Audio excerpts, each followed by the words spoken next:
লোহার হেলমেট ছিল, বিশ্বনবীর লোহার হেলমেটটা মাথার মধ্যে ঢুকে যায়, মাথার খড়িটা পর্যন্ত ভেঙে যায়। আল্লাহু আকবার। উহুদের ময়দান, বিশ্বনবীর মাথায় যখন হেলমেটটা ঢুকে পড়েছে, অজ্ঞান হয়ে পড়ে গেছে। কাফের দুশমনরা চিন্তা করছে সমস্ত শরীরগুলো রক্তমান রক্ত, মানুষ চেনা যায় না।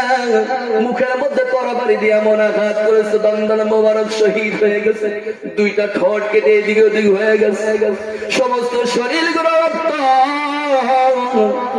আবু জেহেল উতবা শুআইবা কাফের দুশমনরা ঘোষণা দিয়ে দেয়, কুতিলা মুহাম্মাদ,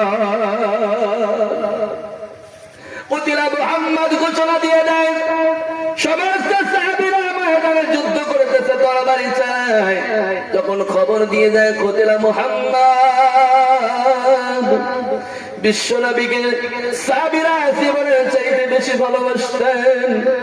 খবরটা যখন চতুর্দিকে ছড়িয়ে যায়, উহুদের ময়দান, সাহাবা আজমাইনদের হাত থেকে তরবারিগুলো কাঁপতে কাঁপতে পড়ে যায়। আল্লাহু আকবার।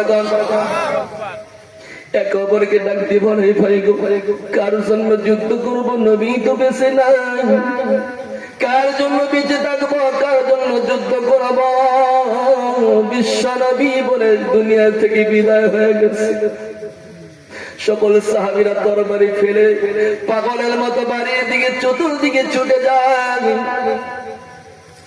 এইদিকে হযরত আলী রাদিয়াল্লাহু তাআলা আনহু চতুর্দিকে চক্কর দিছে। কারণ কি রে? কারণ কি?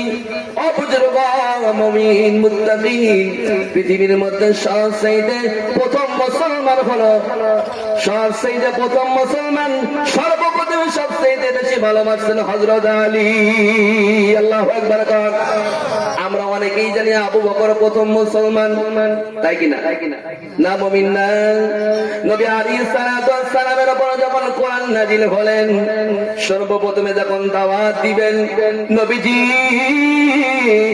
মক্কার মধ্যে সবচেয়ে বড় পাহাড়ের মধ্যে দাঁড়িয়ে সকালবেলায় ডাক দিলেন, ও মক্কাবাসীরা, আমি মুহাম্মদ তোমাদের ডাকতেছি, তোমরা সকলে পাহাড়ের নিকটে চলে আসো।